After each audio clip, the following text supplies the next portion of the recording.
जब जीव को मनुष्य शरीर में जन्म लेना होता है तो प्रकृति में वर्षा के साथ आता है, प्रकृति में वर्षा के साथ आया, और फसल में मूली, गाजर, गेहूं, अन्न, इनमें वो जीव प्रवेश करता है और उसे माता पिता दोनों पाते हैं। तो सप्तम धातु वीर के रूप में परिणित होता है जीव।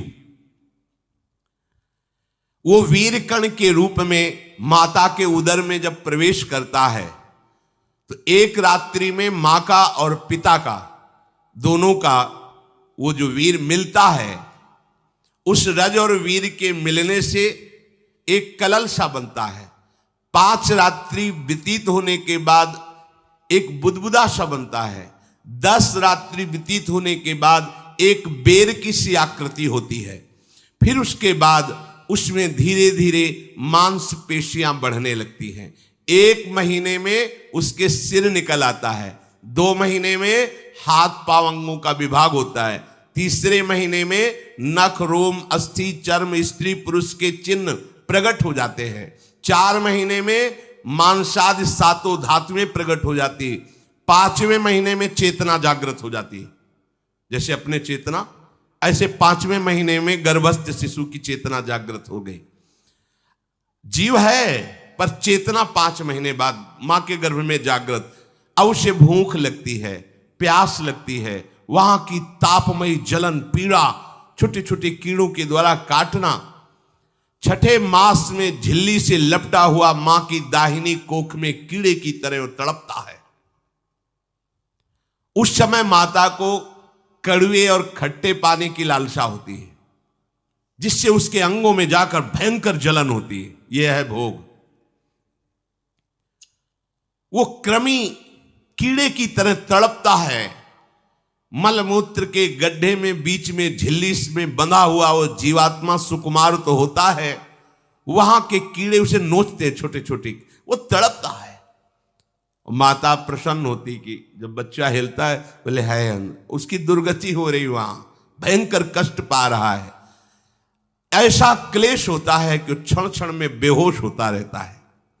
माता के खाए हुए कड़वे, तीखे, गरम, नमकीन, रूखे, खट्टे, यही पदार्थ पाने की इच्छा होती है माता, क्योंकि उसको भोग भोगना है। उसके कोमल शरीर में भयानक पीड़ा होती है जब माता ऐसे पदार्थ खाती है।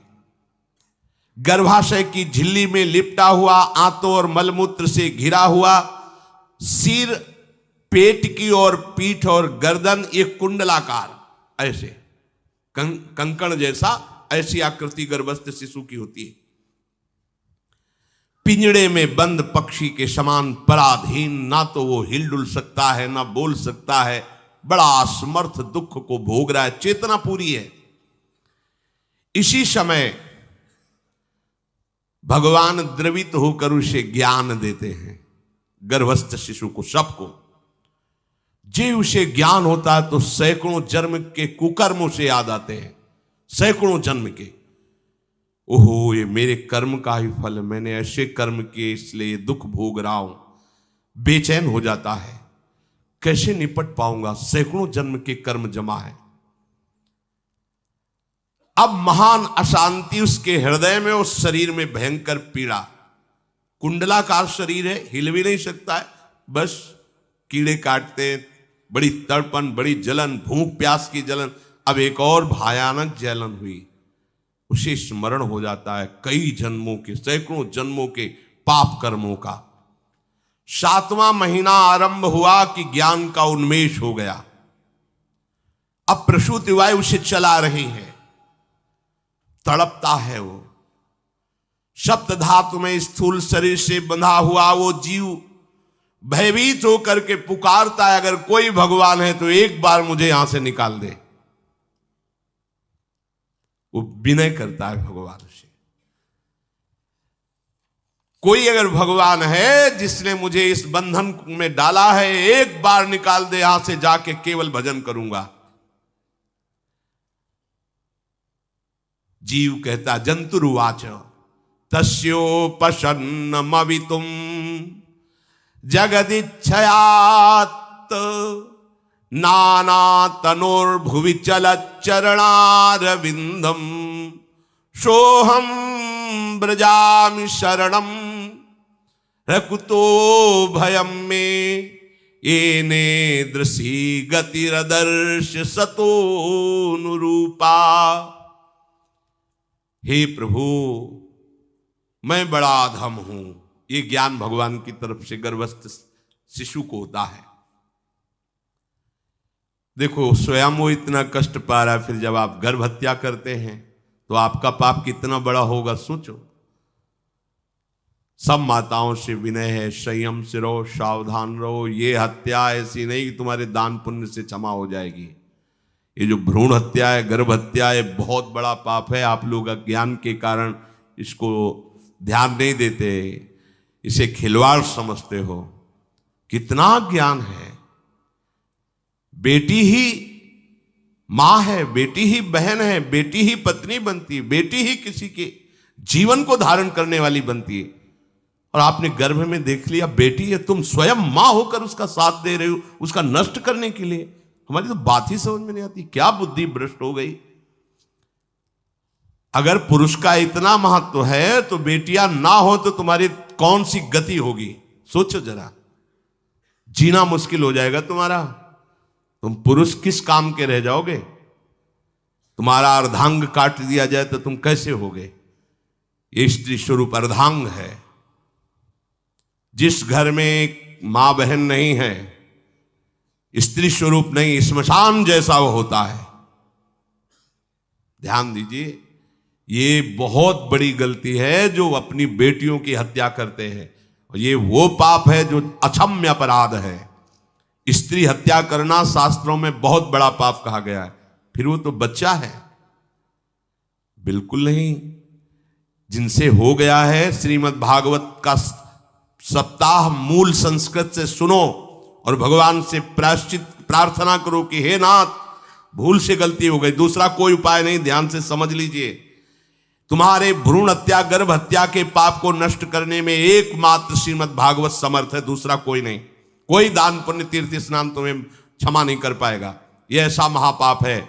अगर हृदय में जलन करके और मूल संस्कृत के द्वारा पूरी 7 दिन में भागवत श्रवण की जाए नियम से, तो भागवत समर्थ है, इस हत्या के पाप से भी आपको मुक्त कर देगी।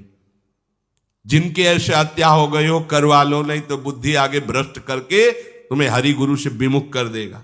ये पाप ऐसा नहीं कि तुम्हें 2-4 माला घुमाने से क्षमा हो जाएगा। ये महत अपराध है। सबकी समझ में नहीं आता, समझ जाओ, नहीं तो आप जहां भी हो वहीं से भ्रष्ट कर देगा। ये अपराध नष्ट नहीं होगा, श्रीमद् भागवत की कृपा से नष्ट हो जाएगा। यह हमें बहुत विश्वास है। श्रीमद् भागवत सप्ताह की यह है ही महामहिम। प्रेत योनि को प्राप्त धुंधकारी को सीधे भगवत पार्षद स्वरूप देकर परम पद में आरूढ़ कर दिया। केवल 7 दिन की मूल संस्कृत एक भी श्लोक नहीं छूटना चाहिए। अगर सप्ताहिकी का पारायण हो तो इस भ्रूण हत्या गर्भ हत्या से भी निवृत्ति मिल जाए। अब वो जीव भगवान को पुकारता है, मैं बड़ा नीच अधम हूं। आहा, भगवान आपने जो मुझे गति दिखाई है तो मेरे कर्म के अनुसार ही है, आपका इसमें कोई दोष नहीं। हम लोग जब कष्ट भोगते तो भगवान से कहते हैं हमने तुम्हारा क्या बिगाड़ा। भगवान ने नहीं बिगाड़ा, तू खुद देख क्या बिगाड़ लिया अपना। करो पापाचरण। अब देखो, हमने तो जीवन में कोई पाप नहीं किया और कितने गर्भ हत्या की है, कितनी खिलवाड़ समझे हो। ये बिल्कुल भयावह चीज है। आप लोगों को नहीं, हम बार बार इसीलिए कह रहे कि भयावह वस्तु है, तुम्हें बहुत ऊंचाई से घसीट के भ्रष्ट कर देगी। बहुत होश में हो, भूल के कभी ऐसा न करना जहां तक हमारी आवाज पहुंचे, जहां तक सुनाई दे। गर्भ हत्या मत करना, संयम से रहो। इस तरह का व्यवहार मत करो कि तुम्हारा मनुष्य जन्म ही व्यर्थ चला जाए। इसमें तीनों को बराबर दंड मिलेगा, गर्भ हत्या कराने वाला, गर्भ हत्या की प्रेरणा देने वाला और गर्भ हत्या में सहयोग देने वाला। जो औषधि डॉक्टर या जो भी, तीनों को दुर्गति होगी।